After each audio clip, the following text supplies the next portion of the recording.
Hello and welcome back to my channel and the lovely tones of a donkey braying. I was down here doing morning chores and people ask me all the time, show us morning chores or tell me what you do. And honestly, so I have a hard time doing that because, what am I going to do? Strap the camera to my forehead or something? And of course my camera is my phone. So, you imagine that wouldn't work. So I'm going to walk you through it just as a walkthrough. There's Bobby Sox saying hi. The guineas are talking. Everybody's up this morning. So morning routine is fairly easy. You've seen me let the birds out. So we let the birds out first and foremost. Once we let the birds out, there isn't much else to do for them. They get fed and watered in the evening. Of course, they have water all day with the pond, and they have water wherever they need it. But their food primarily, although they do have food in the coop from overnight, their daytime food primarily is forage, bugs, grubs, tadpoles. This time of the year, lots of tadpoles, slugs, anything that they can find in and around the ground that's in and around their pond and their area. So then I head into the barn. If we have birds in the tack room, which right now, thankfully, I do not, we'll feed and water the birds in the tack room. I check on the incubator, make sure that everything's still at humidity, everything is running the way it should to hatch. And then I come out into the main barn, and at this time of the year, when it's going to be 100 degrees plus Fahrenheit, I plug in the fans instantaneously, get the fans running. And then I follow a pretty strict routine that's very different than Farm Hubby. And you may notice we don't do chores together often because we do have very different processes. He thinks I'm completely inefficient. I think he's completely inefficient, but it doesn't matter. It works for us. So the first thing I do is give the does, which is the first stall here, their grain. They get some goat feed and what's called hay stretcher pellets. And the hay stretcher pellets are fairly new to us. We added that this summer, actually, because some of our older ladies are starting to lose the ability to maintain their body condition. And we want them to be as plump as possible going into the winter. I do have coats for them for the winter, as I bought years ago as a preparation for their older years. But thankfully, they haven't needed it. And, maybe this year at 13, that might be something that'll get put into play. But for now, we're just supplementing their morning feed and their evening feed with extra nutrition, extra calories. And it's a fine balancing act because we don't want the young ones to get fat. So you have to play the game. At that point, I refresh all of their water. They have 3 water buckets in their stall. All of their water, hi girls, gets refreshed every day. Twice a day. This time of year, it's 3 times a day, right? So all their buckets are dumped, cleaned, refreshed, and I let them eat. Then I move down to the boys. They get the same type of feed, goat pellets and hay stretcher. And again, that's because we have an older guy now. They're already done and out in their pasture looking at me like I'm crazy. And at the same time that I'm doing that, I'm refreshing their water. Then I move to the pigs, who by this point are just completely fit to be tied with me because they are ready for their feed and they don't understand why they're not first. They get standard mini pig feed. They are on a mature feed, right? So they're not on an old pig feed, but they're not on an active young pig feed anymore. What we want to be clear on is that they are on a feed that is designed for mini pigs, not for swine, right? You do not want to be feeding them farm pig or farm hog, hi Olive, food because, again, we don't want them to get chubby. And then they have their whole pasture, which is also full of all sorts of new growth and all sorts of fun things coming up. Also, at the same time that I'm doing that, they get fresh water, of course.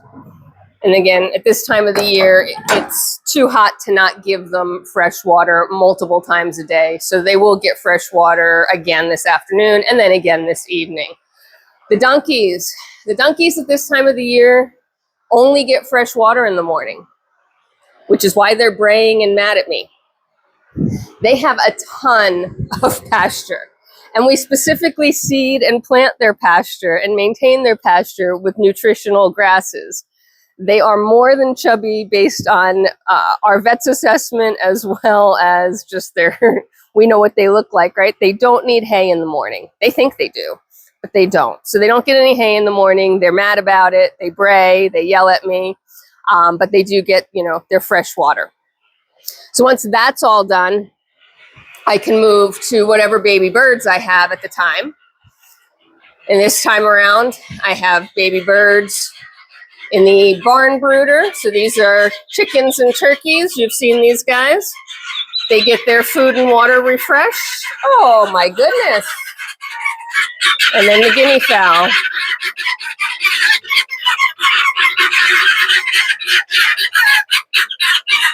I have to wait for them to calm down just a hair.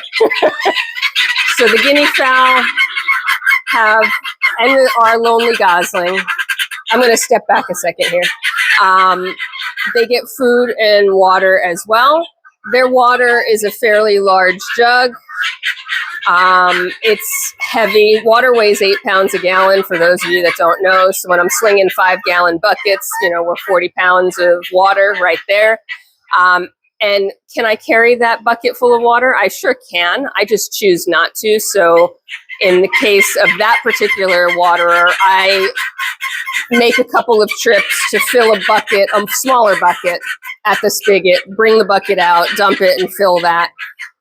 It's my choice. I just don't want to be slinging, 60, 70 pounds of water across the barn and into that pen.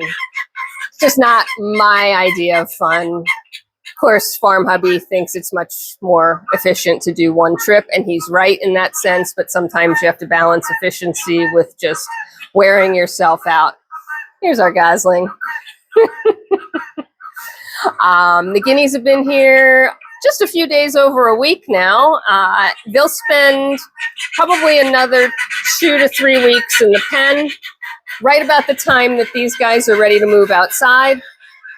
And once these guys move outside, I'll move the guineas to what we're going to do with them, which is full free range, and they will literally just kind of move outside of the pen. Still haven't figured out exactly how I'm going to maintain food and water for them. We will have food and water out for them. I just need to figure out whether we're going to do it at the barn, out toward the pasture, and how we're going to protect the food from rain, etc.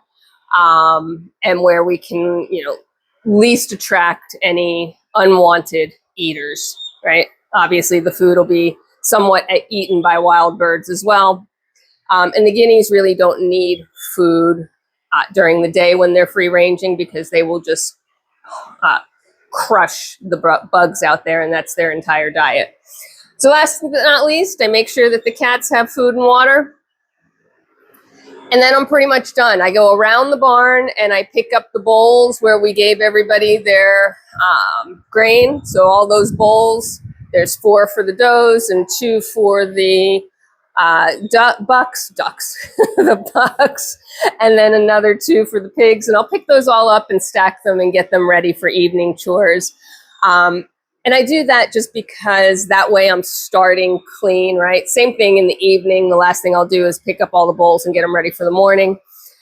It just makes it easier than having to come down in the morning when I'm, getting ready for work or whatnot, and trying to get out there, around the hungry animals, grab their bowls, bring their bowls back, feed, fill their bowls, put them back out, right? It's easier to collect them when they're empty and everybody's full and happy. So that is the routine. This time of the year, nobody gets hay in the morning. During the winter months, actually fall, winter, spring months, they do get hay in the morning. So after I collect the bowls, or as I'm collecting the bowls, I'll be divvying out hay. This time of the year, they're not getting hay in the morning because their pastures are plenty of food for them. And that's our routine. I repeat it, rinse and repeat, twice a day, every day, for the entirety of my life. It's not that terrible. It's pretty efficient. And you wanted to know, you asked, and so I'm telling. There you go. I hope you're having a fabulous day wherever you are today. Let's take a quick glance at some of our back of the barn wildflowers. These things are growing pretty tall, so I'm sure there's some sort of terrible weed, but again, I don't care. I like them. They're pretty. They're a blue-purple. We've got our honeybees back here. Isn't that nice? That was unplanned. So I hope you're having a fabulous day wherever you are today. Thank you for being a part of my community. Thank you for sticking with me through these videos. And I'll catch you at the next one. Bye for now.